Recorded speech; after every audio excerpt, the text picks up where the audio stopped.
எல்லாருக்குமே வணக்கம். எல்லாரும் நல்லா சாப்பிட்டுக்கிட்டு நல்லா ஃப்ரெஷ்ஷாக வந்திருப்பீங்க. இந்த ஃபைனல் எபிசோட் ஆஃப் சஞ்சய் அவர்கள் அதை வந்து பார்க்க போகிறோம். இதில் அதாவது இந்த திமுக காரன், அப்புறம் வந்து இந்த ஆமவட்டக்காரன், இவனுங்கெல்லாம் வந்து சேர்ந்து பிளான் போட்டு ஒரு பெரிய பிளானாக வச்சுருந்தாங்க. அது எல்லாத்தையும் சில்லியாக வெறும் 3 இன்டர்வியூவில் க்ளோஸ் பண்ணி விட்டுட்டாரு ஒருத்தர். அவர் தான் நம்ம ஜேசன் சஞ்சய், அண்ணன் வளர்ப்பு அப்படின்னு சொல்லி எல்லாருமே சொல்லிட்டு இருக்காங்க. ஸோ அதோட ஃபைனல் எபிசோடில் இருக்கிற விஷயங்களை குறுகலாக பார்த்துடலாம். அதே மாதிரி யாருக்கு கொண்டாட்டமோ இல்லையோ, பிகின் வுட்ஸுக்கு கொண்டாட்டம். கொஞ்ச நாள் அந்த சேனல் இருக்கதே பல பேருக்கு தெரிஞ்சிருக்காது.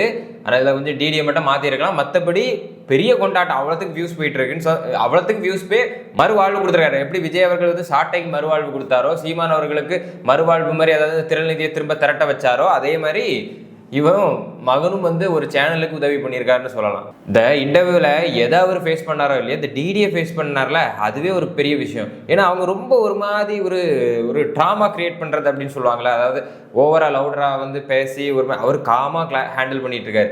இங்கே மேடம் என்னன்னா ஓவராக கொஞ்சம் ஹைப் ஏற்றிட்டு இருக்காங்க. ஆனால் அதையும் அவர் எவ்வளோ இதாக ஹேண்டில் பண்ணியிருக்காரு பாருங்க. இந்த எபிசோட எப்படி ஆரம்பிச்சிருப்பாருன்னா, அவர் வந்து ஒரு தடவை டிரைவுக்கு போயிருப்பார், வீட்டுக்கு தெரியாமல் நைட்டு போயிட்டு பகல் வரும்போது ஃபோன் பேட்டரி டெட் ஆயிருக்கும். அது வந்து எப்போவுமே அவர் வந்து 5% தான் வச்சிருப்பாரு.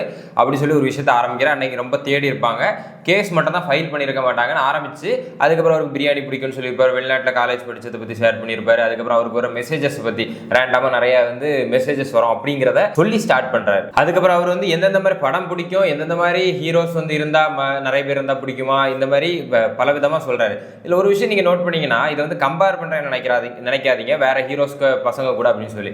விஜய் சேதுபதி அவருடைய மகனா இருக்கட்டும், இந்த மாதிரி பல்வேறு அவங்க மகனோட அவங்க வரிசையா நீங்க வந்து இவங்களோட இன்டர்வியூஸ் எல்லாம் நீங்க பார்த்துருப்பீங்க. அதுக்கும் இதுக்கும் எவ்வளோ டிஃபரன்ஸ் அண்ட் சேஞ்சஸ் இருக்குதுன்னு உங்களுக்கு நல்லாவே தெரிஞ்சிருக்கும். எதுக்கு அவரை கலாய்க்கிறாங்க, இவரை வந்து கலாய்க்க முடியலை அப்படிங்கிறதும் உங்களுக்கு நல்லா தெரிஞ்சிருக்கும்னு நினைக்கிறேன். அதுதான் சிம்பிளா சொல்லணும், அந்த மெச்சூரிட்டி லெவல் வந்து கிராஜுவலா எப்படி எல்லாருக்கும் மாறுது அப்படிங்கிறது. எதுக்கு இந்த இன்டர்வியூ எல்லாருமே பாராட்டுறாங்கிறதுக்கு அது ஒரு எக்ஸாம்பிள். இந்த ஃபைனல் எபிசோட்ல மேக்ஸிமம் வந்து அவங்க என்னன்னா அந்த சினிமாவை பத்தியும் அவரோட சினிமா இன்ட்ரெஸ்ட்டை பத்தியும் தான் வந்து கவர் பண்ணியிருக்காங்க. இதுல ஒரே ஒரு இடத்துல அவங்க வந்து டிடி வந்து தளபதியை பத்தி ஒரு விஷயம் கேட்கறாங்க. எப்படின்னா, அவருக்கு ஏதாவது இஷ்யூ நடந்தா கூட அது ஏதோ ஃபேமிலியில நமக்கு நடந்த மாதிரி இருக்கும், அவர் ஒரு ஃபேமிலியா பார்க்கும் அப்படின்னு சொல்லி ஒரு விஷயத்த சொல்லும் போதும் அதுக்கு அவர் வந்து கண்டிப்பா அப்படின்னு சொல்லி ஒரு விஷயத்த இன்க்ளூட் பண்ணியிருக்காரு. அதுக்கப்புறம் அதே மாதிரி உங்களுக்கும் சக்சஸா நடக்கணும் அப்படின்னு சொல்லி கடைசியில தான் புரியுது. இதுல என்னன்னா, ஜேசன் சஞ்சய் அவருடைய ஃபர்ஸ்ட் இன்டர்வியூ வந்து டிடி கூட தான் இருக்கணும், அவங்க தான் எடுக்கணும்னு சொல்லி கேட்டு பண்ணியிருக்கதா சொல்லி டிடி சொல்றாங்க. நான் மோஸ்ட்லி நிறைய இன்டர்வியூஸ் பண்றதில்லை இப்போ, ஆனா வந்து நீங்க கேட்டீங்க நான் தான் பண்ணணும் அப்படின்னு சொல்லியிருக்காங்க. ஆனால் நம்மளோட சஜஷன் என்னன்னா, டிடிக்கு பதிலாக வேற யாராவது பண்ணியிருக்கணும் அப்படின்னா, பட் அவரோட சஜஷன் படி தான் இதை வந்து எடுத்திருக்காங்க. அண்ட் ஆல்சோ மொத்த டிஎம்கே கொத்தடி மேஸுக்கும் இப்போ வந்து ஸ்டொமக்குள்ள பேர்னிங் அப்படின்னு ஒன்று ஆயிட்டு இருக்கும். உங்களை கொட கொட கொடன்னு சத்தம் கேட்டுட்டே இருக்கும். அது வேற ஒன்றும் இல்லை, நீங்க தப்பா நினைச்சு டாக்டர்கிட்ட போன யாரு கொத்தடி மேஸுக்கும் இந்த ஆம ஓட்டுக்கும் சொல்றேன், அது வேற ஒன்றும் இல்லை, ஸ்டொமக் பேர்னிங் தான், வேற ஒன்றும் இல்லை. என்னெல்லாமோ நீங்க பிளான் போட்டு வச்சிருந்தீங்க. இந்த மணல் வீடு கட்டி வச்சிருப்பானுங்களா அந்த பீச் சைடில், அதே மாதிரி கட்டி வச்சிருந்தானுங்க, அப்படின்னு சொல்லி தட்டி விட்டுட்டு போயிட்டே இருக்காரு அவரு. அந்த மாதிரி தான் இருந்துச்சு. ஹோல்சமா 3 எபிசோடும் 3 விதமா கொடுத்திருந்தாரு. அண்ட் ஆல்சோ அவர் வந்து எக்ஸ்பெக்ட் பண்றது என்னன்னா, அந்த படம் வந்து சக்சஸ்ஃபுல்லா ஓடணும் அப்படிங்கிறது சொல்லவே வேண்டாம். எப்படி நம்ம பசங்க என்ன பண்ணுவாங்கன்னு உங்களுக்கே தெரியும். அந்த படம் நல்லா இருக்கும், நல்லா கண்டிப்பா அந்த படம் ஓட போகுது. அதெல்லாம் தாண்டி அவர் வந்து என்ன கேட்டிருக்காருன்னா, இதுல என்ன தப்பு இருக்கோ அதை சொல்லுங்க, நான் அதை வந்து ரெடியா இருக்கேன் திருத்திக்கிறதுக்கு அப்படின்னு சொல்லி முடிக்கிறாரு.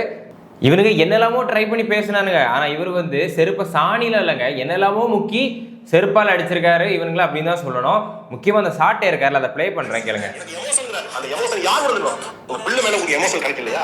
உங்க மகன் மேல உங்களுக்கு எமோஷன் கிடைக்கலையா? இது எலெக்ஷன் இல்ல, எனக்கு எமோஷன். அந்த எமோஷன் யார் கொடுக்கணும்? உங்களுடைய ரத்தத்தை பிறந்தவன் ஜேசன். அவங்களோட இல்லாத எமோஷன் கிடைக்கு யார் மேலும் வருதுன்னா, நீங்க எப்படி உண்மையான மனித தண்ணி கொடுவாங்க. அந்த பிள்ளைகளுடைய நிலைமை நினைச்சு பார்க்க கஷ்டமா இருக்கு. காமெடிகளா, அதாவது என்னெல்லாமோ ட்ரை பண்ணி அவர் பேச மாட்டாரு, அவர் இன்டர்வியூவே கொடுக்க மாட்டார் அப்படின்னு நினைச்சு பேசினானுங்க. கடைசியில் எல்லாமே சுக்குநூறா உடையுதுல.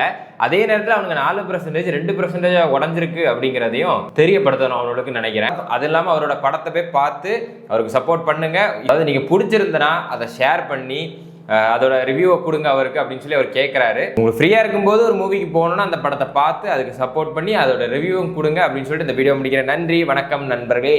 அடுத்த வீடியோவில் பயங்கரமான ஒரு ஷார்ட்டை எக்ஸ்போஸ் அண்ட் ஆல்சோ திரள்நிதி எங்கே போகுது, அதுக்கு எப்படிலாம் பிளான் பண்ணியிருக்கான்னு சொல்லி ஒரு வீடியோ வருது, வெயிட் பண்ணுங்க.